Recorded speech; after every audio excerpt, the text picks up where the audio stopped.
Welcome to Guided by Third Wheel, the podcast. My name is Amber Ireland, and I'm here with my co-host, Jill Bucaro. Let's get started. Hey everybody, and welcome back to Guided by Third Wheel. Today, Amber and I decided we were going to talk a little bit about the hard times. I was going to say the low times, but I recognize that not everybody's hard time is a low time like mine. But what I'm talking about is you look around and you're like, my God, I am not in a good place mentally and emotionally. For me, that looks really low, right? That looks like depression. I want to be in my bed all the time. I feel this overwhelming sense of fatigue and exhaustion, a lot of irritability, low motivation. Like truly the only thing I want to do is to lay and do something really fucked up and mindless, like scrolling, watching murder, etc. Nothing happy, nothing productive. I'm not interested in any of that. But I understand for some people it might look like really bad anxiety, might just look like really bad overwhelm. I think for some people it can be feeling a lot of anger and resentment. I've had some hard times in my life where I've been just really angry and resentful at everybody around me. So we are going to get to these places inevitably, right? We are going to get to places where we're like, holy cow, we are not doing well. Not just, oh, this is a bad day, but ding, ding, ding, sound the alarm, SOS, my mental health is in a bad spot. Yes. So we want to talk about today, one, how do we pause? And maybe a big piece of this is the pause, right? Yep. How do we pause? I just ruined the podcast. How do we pause? And in that pause, how do we take care of ourselves? How do we perhaps do some soul searching or some reflection as to what has gotten us to this place? And how do we prepare for the inevitable changes that are going to need to come to ensure that we do not just stay here forever? Because when I'm in that place, I would love to stay in my bed forever, but that is not sustainable. So you and I are extremely different in that. I think the irritability is the same. However, my irritability turns into anxiety, turns into, why is everyone around me so dumb? That's what it turns into for me. I just am ready to slash and burn everything. I don't like this. I don't like feeling this way. Everything around me is fucked up. And I'm ready to just chuck it all and do something different. And also, I'm terrified to chuck it all and do something different, because often I know when I feel that way, okay, you've got to do something. You got to jump. You can't sit here in this spot and continue to feel this way. But also, the reason I'm in that spot is because I'm unwilling to say what needs to be said, do what needs to be done, share the feelings that I'm having, and to actually get up and move from where I am to where I know I need to be. Because often I know exactly what it is that I need to do. I just am unwilling to do it out of fear. And then I sit in my own misery that I've created. Yes. I do love to wallow in the misery myself. So my question for you is, you just said, I often know what I need to do, right? Or I often know what the issue is. And I don't know that I necessarily agree. There are some times where I do feel that way. And I think that sometimes when there's been a gradual descent into the darkness, right? Where I kind of know, but I'm ignoring, and then I get there and I'm really low and I'm like, well, shit, I am super uncomfortable now. And I do think I need to make that change. But sometimes I can definitely think of times in my life where I've just been feeling so terrible and I don't necessarily know exactly why. Yeah. And so what are some of the tools that you use when you're starting to feel that discomfort, when you're starting to feel the bad things? Yeah. How do you engage in that reflection to say, man, what's really going on here?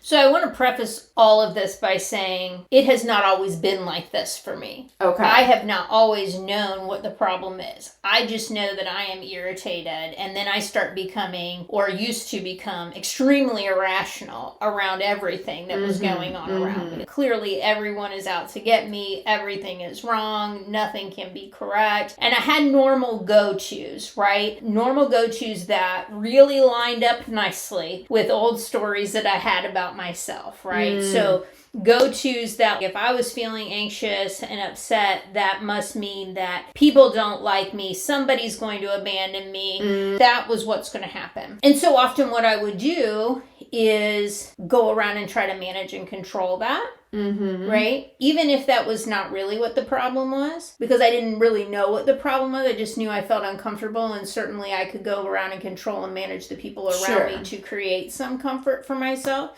Now I realize more, because I've done more work around this, I guess, now to be able to recognize it when it comes up for me. I can very quickly start to point to, here is where the problem lies. It's in this situation. And I still have to pause and check, because every once in a while I'm like, the problem lies in this situation. And then I look at it again and I'm like, nope, sure doesn't. Those are your old stories around like, you're about to be abandoned, you're about to be this, you're about to be that. So now I can look at it and say, here's where the problem lies. I have to pause, because otherwise I will slash and burn it. And in that pause, what I normally do now is I am looking for ways that I can go back to the basics and ground myself. Sitting in meditation, journaling, really without judgment, let me look at this situation. How do I feel? And really just allowing myself to feel whatever it is that comes up, regardless of how rational it feels to me. Because what happens is I'll have feelings and then my brain's like, Amber, that's crazy. Why are you being crazy? I hear all of those voices of all of those people in my life that told me that having feelings was not good or was somehow inconvenient. But I just let them run through, and then I'm like, okay, this is how I feel about this, right? And that's where I can start digging away at the layers to determine what I need to do next. Yeah, that's a good reminder of those grounding techniques, of the listening without judgment, right? I think that's so hard for us to do, because we're having these thoughts, right? And these thoughts are generating feelings, but the judgmental piece of us is those thoughts are stupid. So we don't even let ourselves have them. We don't let ourselves journal them. We don't let ourselves say them out loud to our therapist or our friend or whoever. But really, part of that grounding exercise and part of that examination, you need to say those things. Right. And without judgment. Right. Or even just in the back of your head, that's kind of silly, but I'm going to say it anyways, because it's how I'm feeling and that makes it valid. One thing I was thinking about when you were saying all that, first I was thinking, yes, so true. Especially the thing about purging all of those thoughts and feelings without assigning value right to them. The other thing is sometimes we can find ourselves so far gone that we're not able to do that quite yet. Hopefully, as we've done more work, as we're staying more present with ourselves, we'll be able to intercept at that point, right? And be like, okay, I'm not in a good spot. I haven't been in a good spot for a couple of days. I really need to look at this.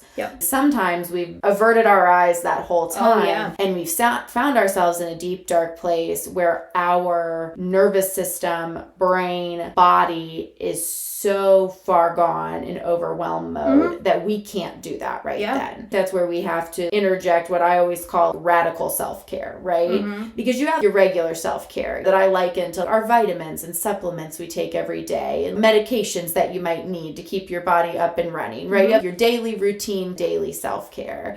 And then you have, there's an acute problem, self-care. Medically, if we were sick, we would need a whole nother extra round of medicine, right? Whereas now we are self-care sick and we need a whole nother round of self-care. Because I have found myself in that place where I know I need to do some thinking, decision-making, reflecting, but I can't. Because it is taking every bit of my brain and body power to make it through the day without just screaming. And so I think that's when we have to engage in the radical self-care practices, which for me, that could include canceling a bunch of extraneous stupid shit on my calendar that I don't need to do. Potentially taking some time off work, right? Maybe a whole day, maybe a whole couple days, maybe even just a couple hours so I can have some quiet time at home alone. Thinking about what foods am I putting in my body? What water am I putting into my body? How am I prioritizing rest? How am I having language to tell the people in my life, hey, I am not in a good place right now. I can't, whatever you're throwing at me, like I am not able to reciprocate in this moment.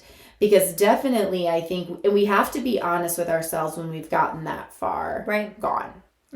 and you have to give yourself the time, and hopefully it's just a couple days. To me, it's like you've climbed a couple stairs, right, to be where you're just talking about, where you can be like, okay, that got crazy. Let me engage in this reflection to think about, how do I not get here again? And it's about creating the space. I have to create the space for it. And oftentimes when we get into the place where we feel so overwhelmed, it's because we have filled up all the space. Yes. There is no more space there for Yes. us to have time to reflect. Yes. And so creating that space and knowing what kind of space you need.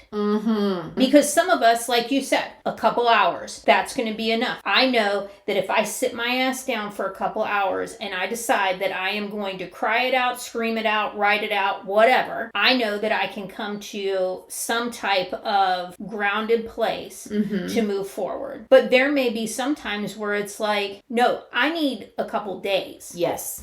And I need to clear the space for a couple days, and becoming very comfortable in saying to the people around you, I have to create this space for myself. Right. And I'm sorry that you can't be a part of this space right now, but I need this for myself right now. Creating that language, once you're in that space, it becomes a little bit harder. The more times you do this and the more conversations you have with the people around you, that those are your boundaries and those are your non-negotiables, it becomes very easy to turn around and be like, guess what? Having a really hard time and I need this space. And at that point, it's easier to say it because you know that there's an understanding there. You know that you've already had this conversation. But when we first start doing that, it's like setting those boundaries for the first time. It feels weird. Yes. And it's hard because I just recently, and when I say recently, I say probably within the last 4 or 5 years of my career. Okay, started telling my work, I need a day. I'm not sick. I'm not going to sit here and bullshit you and tell you that I'm ill, but I need some time. Right. Like I'm having a hard time and I need some time. I need some time off. Now, I don't even think twice about it. If I'm having a really hard week, I'll say, hey, look, I'm having a hard week and Friday, I'm taking a half a day because I need to get myself in check. And I can plan it out now because I can feel it coming. Right? Yes. And I don't even think twice about saying it anymore. Yeah. I had a situation earlier this week where I hit my kind of dark place several days ago, and we had a basketball game, right, that we were all going to go to. And I was thinking like, God, I haven't been to that many this year. I need to go. I should go. All day I'm dreading it, right? And I'm just spiraling. And then it gets to, I'm a couple hours away. And to your point, I'm just immobilized, right? I can't do it. Right. And yeah, Jill 2 or 3 years ago would have then added all of the extra stress on top of myself of how am I going to lie, scheme, bullshit my way out of this, right? I'm just overly concerned about how everybody else feels about me coming to the game. Probably nobody gives a shit if I go to the game or not, right? But I would have spent all of that time obsessing. But to your point, yeah, in the last couple of years, I've gotten good at just being like, hey, I can't handle it. I have a lot on my plate. Yeah. The people that know me and love me in my life know that I have a lot on my plate. They know especially that the current events of what's going on, that's adding a lot to my plate, to my work plate, to my advocacy plate. And I was just able to say, hey, listen, I'm so sorry. I really wanted to come and just be totally honest. As we're 2 hours out, I just know I don't have it in me. I can't do it. Yeah. And everybody's like, oh, Jill, I'm so sorry. Hope you feel better. If there's anything I can... Nobody gave a shit, right? Yeah. But I think so often how we talked about, we don't even want to verbalize certain thoughts for fear of how we will judge them. We also judge our need for space. Yeah. There's a value judgment to that as well. Well, I should have figured it out, right? I haven't had that busy of a week. Why do I really need this time? The day wasn't even that hard. Yeah. I tell myself a lot now, like, your job isn't even stressful now compared to what your job used to be. Why do you still feel this way, right? That there's all of this judging we do. Yeah. Sometimes we project that judgment like, oh, well, I don't want these other people to judge me, when really probably the only person judging you is you. Yeah. I hear what you're saying around not wanting to disappoint other people, not wanting other people to judge that you need extra time, that you need extra space, that you need to create this space for yourself. And the other piece to it too is knowing when you need the space and being willing to say, yes, this is what I need now, opposed to what you said. You spent all day upset, like, I don't want to go do this, I don't want to go do this. And then 2 hours before you're, I'm not going to go do this. Where you very easily could have woken up in the morning and been like, I'm not going to that fucking basketball game. Right. Exactly. You know, but how long do we allow ourselves to sit in that space of basically creating our own misery around, I don't want to, but I'm going to, I don't want to, but I'm going to, before we finally say, no, I'm not going to. Because what a relief is it when you finally are like, no. Mm-hmm. I know for me, sometimes I will get up in the morning and I'm like, God, I cannot go to work today. I just can't. I don't have it in me. I woke up frustrated from yesterday. I can't do this today. And those 30, 45 minutes that I sit there and go back and forth with myself are the worst part of my day. Torturous. And then when I finally am like, hey, I'm going to have to take the day today, and then everything is gone, right? Now, I can prioritize what I need to prioritize. I move through my day. I figure out what's going on. I wake up the next day. I'm ready to go. But I literally created my own 45 minutes of torture because I wasn't willing to hear what my body was already telling me from jump. I think you were wrestling back and forth with what I would contend is another old story of, do I deserve this? Do I deserve the day off? Yeah. Right? Because I think so many of us, especially... Am I going to be told no? Am I going to be told no? Many of us, socialized as women, think, well, how is this going to make other people feel? How is this going to affect other people if I take this space? We think about that. I think for so long, I did not think I deserved space. Yeah. That I should just, you get what you get and you don't throw a fit, right? Right. You get what you get and you figure it the fuck out. Yeah. And if you can't figure it out in that 15 minutes of free time you have today, well, then that's a you problem, right? And to think that you are deserving of more time and rest to get yourself to a place where you can begin to move through this issue is just preposterous. Do you ever hear the story in your head of, well, what if everybody did this? What if you get to do this, and what if everybody did this, and then nobody would ever come to work? And you're a supervisor, Amber. Why would you ever want to model this kind of behavior? I literally thought when you were telling the story, I was like, oh my gosh, people are going to think... And I was probably low-key thinking a little bit, what if everybody had a bad day like you had before? Because a lot of times when we have a bad day at work, that means other people are also having a bad day at work. And I was thinking, what if everybody just called off? Yeah. I mean, this is the shit. So what? I mean, the place would fucking open or it wouldn't. And that's where it's like, and you're going to get mad because I'm going to say your least favorite thing about faking it till you make it. Because I talk in here a lot about how there's certain things I believe in my head, but not in my gut. Right. And I do think that one of the things I used to believe in my head, but not in my gut, was that I was deserving of rest and I didn't have to be perfect all the time. I knew it. I've read Gifts of Imperfection by Brené Brown. All right. I know that I don't need to be perfect all the time. And I think for many years, once I read the book, in my brain, I was like, you don't have to be perfect. You don't have to be everything to everyone, always. But in my gut, I'm like, yes, you do. You're letting everyone down. Everybody hates you. You're a fucking nightmare. You don't deserve to be a leader, da da da da da. But I did let my head overrule my gut enough times. I faked it, right? Right. I took the time. I made the space, probably not as often as I should have, but I did. I worked those muscles. And I do think that over time, from doing that, I do truly believe in my whole body.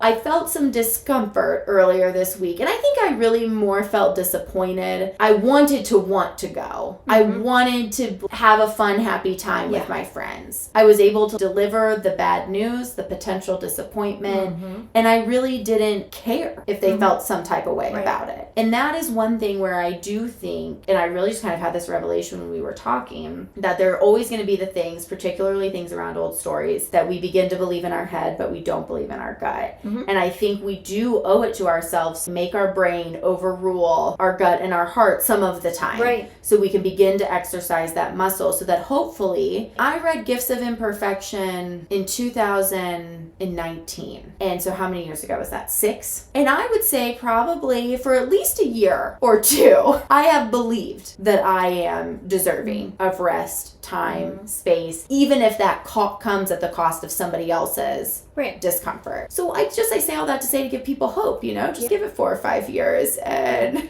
it may be. Well, and you can change that. I would also like to push back on that a little bit and say that I don't think that it was your head that believed that you deserved rest and that you didn't have to be perfect. I think that was your heart that believed that because you knew it as your truth. It was your head that was fighting against your heart saying, no, you really don't. You think? There are some things, and we've talked, it's like some of the old stories, right? The abandonment story, the not good enough story, the deserving story, the worthy story, that I can cognitively say, yes. But something is still tricky inside of me that it's like, no. So maybe it is. I don't know which body parts we should I just feel assign to that. I always think that my heart knows that I'm worthy. It's my head that tells me something different. It's my experiences that I have seen, heard, and been a part of that tell me something different. And that is my brain trying to keep me safe. But my heart always knows the truth. And the truth is not the stories. I can't believe that my heart would lie to me ever. Yeah, I hear that. I don't know. I'm going to have to think about that because I also think, like, for example, I can believe things are true for other people that I do not necessarily believe are true for me. I can look at somebody else and be like, oh my gosh, they are worthy of all things, right? Of love, affection, belonging, connection, all of those things. And then it feels somehow, and I don't know if I say like in my heart because it's somewhere in my torso that it feels tricky and not true for me. When I say head, I guess I'm thinking more like cognitively. It makes sense, right? There is evidence that if everyone else is worthy, then I too must be worthy, right? But like, why don't I feel it on the inside? Yeah. So it's the veil of those stories. Yeah. It's like, here's the truth. You can't see me, but I'm holding it in my hands, right? Here's the truth. And then I have all of this stuff on the outside of the truth that holds the truth so I can't see it completely. Right. And every once in a while, a little hole gets poked and some light shines out and I'm like, oh shit, there's that truth. Yes. And then maybe a story scoots over the hole again and I can't see it anymore. That's kind of how I see it for myself, and I see it as I'm pulling away those old stories, those layers of the onion, to say, I don't need these. It's almost like I'm pulling off those onion skins and throwing them away, right? And there are more skins under there, but eventually I'm going to get down to where the truth lies, right? And I'm not going to have to dig as far to find it because it is going to be there and ready to go. Exactly. And I think kind of in the same parallel as our previous podcast, the one we did right before this one, where we were talking about where we need to take care of ourselves. We essentially need to do what we need to do to calm down, rest, focus, ground, because we are not going to be able to figure out what to do next or how to solve these complex problems if we're in panic mode. I think kind of in that same parallel vein, we have got to ground, reflect, take care of ourselves because we're never going to be able to see the truth if we are in an ugly place and everything is swirly, twirly, crazy, sad, resentful, angry, etc., blocking our access to the truth. Yeah. That I think has been a huge lesson for me these last couple weeks. There's so many reasons to rest, to calm down, to take care of myself, right? Because truly nothing productive happens in that heightened state. We know that biologically, scientifically, right? I literally teach a training called Trauma-Informed Care where I share that people whose brains are flooded with cortisol cannot act and engage rationally. And why would I think I am any different than the people I'm talking about in the training? That if I don't chill the fuck out, if I don't do what I need to do to take care of myself, I am useless to everyone around me. They don't want my 10% of me just white knuckling, trying to participate in society with my fucking crazy eyes. Nobody wants that. And that's one thing that has helped me just be okay with the fact of, man, I'm not moving in the way I was hoping I would. I'm not reacting as quickly as I would like to. You know, I don't feel as productive as I normally do. I just don't. Right. I just feel like right now it is taking 101% of my effort to be at about 65% of where I usually am. And I just have to accept that that's just what it looks like in this season. Right. Because I'm trying to heal my brain of all the adrenaline at the moment. Yeah, that's fair. As a grounding technique is, let me accept where I am right now and not pretend like I'm in a better or worse space than I actually am in. And is there a better or worse space? No, there is just this space. Yes. Right? And I can either make more space for myself, or I can continue to sit in this constricted space where maybe I don't have as much ability to move through it.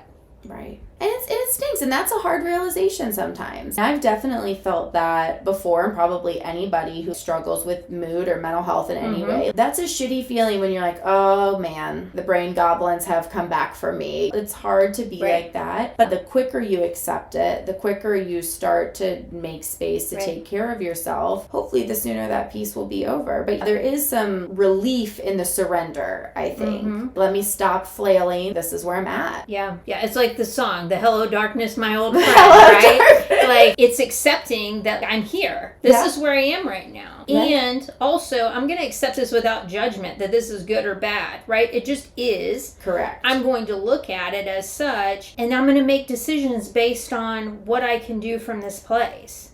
You do, and you have to just be thoughtful about it. Part of that radical self-care piece, at least for me, it could be 5 or 6 o'clock at night, and I can think of a couple other things that I'd like to do, but the true reality of it is I don't really have it in me today. When I try to pick the thing that is the least numbing, that perhaps is more healing, if it's 5 or 6 o'clock and I'm like, I cannot life anymore, there's no more work I can do, I'm not trying to clean this fucking house, I'm not trying to do any of that, I think it would be better for me to read a book rather than watch Snapped on repeat. There's some small choices I can make. I think it would be better for me to drink some water and eat a bowl of fruit than go get a milkshake. Let me try to pick the things that will be nicer to my body. But accepting, like, yeah, I can't really do anything else. Yeah. Besides eat a snack and engage in a leisure activity. We've talked about some grounding tips and things like that. But here's a little bit of a woo-woo tip, because I find myself doing this often when I'm struggling to move forward, make a decision, move through anxiety, move through something uncertain, is when I go to bed at night, when I get up in the morning, if I sit in meditation, if I journal, whatever the case may be, I sit down and I really set the intention that just let me receive whatever guidance I need. Whatever I need to know for today, for the next hour, just let me receive that. Yeah. And I know that for some people that's going to sound way out there. Amber, you're crazy. Who am I asking for this wisdom, right? And I would say if you don't believe in a higher power, you're asking yourself. You're asking your own inner wisdom to show you what is next. Yes. What is next? I've found a lot of comfort in that, because I'll go to bed at night and I'm like, let me wake up tomorrow morning with some clarity, whether that's clarity because I had a dream that felt some kind of way, or I just wake up with some clarity. Yeah. And oftentimes I will. I'll wake up the next day and I'm like, oh, I had a lot of dreams last night. And I'll just sit and reflect. You always have weird, I don't know, maybe not everyone has weird dreams, but I always have some kind of weird dream where you're moving from place to place and there's weird people showing up and it doesn't make any sense. But I can sit with it and say, oh, all of that was me being frustrated. And how did I get myself out of it, right? So maybe that's my guidance. Sometimes I will sit in meditation. Give me what I need to do next, right? And sometimes in that meditation, the very first thing I feel is, you need to be still today. And I'm like, okay. And I just trust that. I'm okay, well, if I need to be still today, then I'm going to be still today. Let me figure out how I'm going to make that work in my day. No, I think that's good. And I think it speaks to that same concept of surrender. I believe that the universe is unfolding as it should, or it's unfolding as it is. Certainly, at least we can all agree on that. What is what's happening. And just to be like, never have I ever let myself down before. I think we have so much fear. Oh, I'm really going to fuck it up this time. Well, when have you ever fucked it up to the point that it was irreparable? Right. Never, because you're still here. So that's what I have to tell myself, that kind of the same thing. What's meant to be will be. No matter how much I obsess about it or not. And what a better use of my brain power to just be observant of what's going on around me and know that, like you said, I call it intuition, that gut feeling. Right. I tell myself that a lot to calm down when I'm feeling super amped. Whether something as small as like a weird thing at work, all the way up to what is happening in the world. And I trust the guidance will come when it needs to come. Right. You will have the right thought, idea, revelation pop into your brain when it's supposed to, because it has every single time before. Was I always happy with the timing? Maybe not, but it always comes. Yeah. That is easier with the trust or belief in a higher power. But I also think, like you said, trust yourself. Yeah. You've gotten you this far. And Yeah. so what's to make you think you won't keep going? Yeah. And you find that trust in the pause, right? When you're feeling so overwhelmed, like you said, overwhelmed, overstimulated, things like that, you got that cortisol brain going, it's really hard to hear Yes. what it is, to feel what it is that you need to do next. So sometimes you have to stop in the pause and say, okay, what do I need right now? What is it? What do I need right now? Do I need a snack? Do I need to go sit down? Do I need to just say what's in my head right now? Do I just need to say it out loud and get it over with? Do I need to leave this situation right now?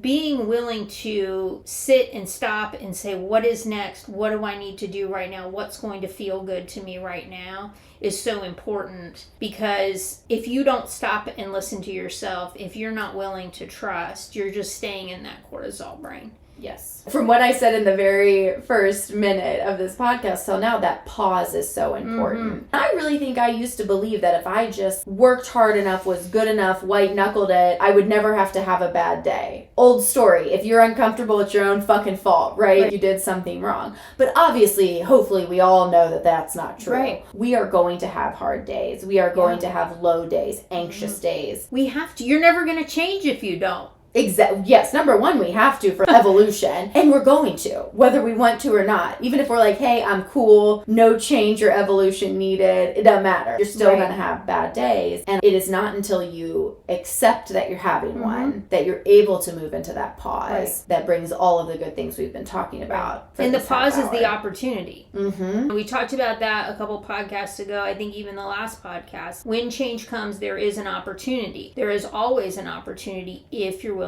to sit and look for it.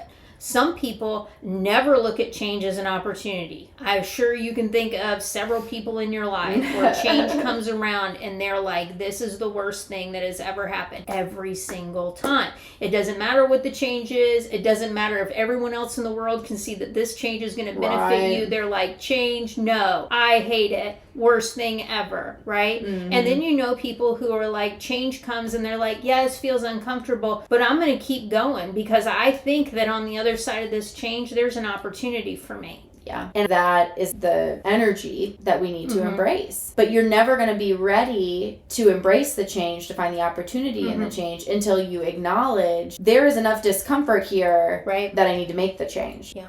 And be willing to sit with that. Be willing to sit with it without judging it and saying, this has to be the worst thing ever. Does it? It's uncomfortable. Yeah. I don't like it. I don't like being in this space. But what can I get out of it? Right. That's a huge piece, that acknowledgement without the value judgment of it. Because that's still hard for me. I'm way better at acknowledging it now. But I acknowledge it with some irritation with myself. Oh, yeah. God damn it, Joe. Really? Yeah. Get it together. I've finally gotten to a place where I will not say that there's no irritation, but there's a level of irritation and I know something is coming, and where I know something needs to change, something needs to pivot, and also there's almost this equal amount of excited anticipation. Like, I wonder what this is going to be. This could be something really cool. And I love that now, because Amber of 5 years ago did not have that excited anticipation ever. Yeah. There was none of that. Wasn't even something that was possible. And so now I'm like, gosh, I can't wait also until I get to the point where I have 1% irritation and 99% anticipation and excitement when change comes.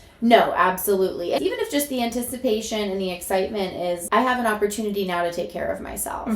You know, just okay. Yeah. And Not every opportunity is going to be a tangible dollar amount, right. But always the opportunity, like, I'm about to up level. Yep. I'm about to be more authentic in myself and know my truth more than I ever have before. That is way more exciting to me now than somebody coming along and being like, here's a financial opportunity. Absolutely. Well, here's to the low times. Truly, this was insightful for me. It's made me think a little bit, hopefully take away a little bit of that judgment of myself as I navigate a low time right now. And knowing that everybody handles those times differently, and the way that you handle it is what is needed for you. It's your clue. Yes. Once you realize this is my clue, I don't have to look at it with judgment anymore. I don't have to be like, this is good or bad. This is my clue. The Yes. universe is showing me right now that there's something that needs to happen, and I can accept that. Yes, and let me pat myself on the back for now recognizing that. Oh, yeah,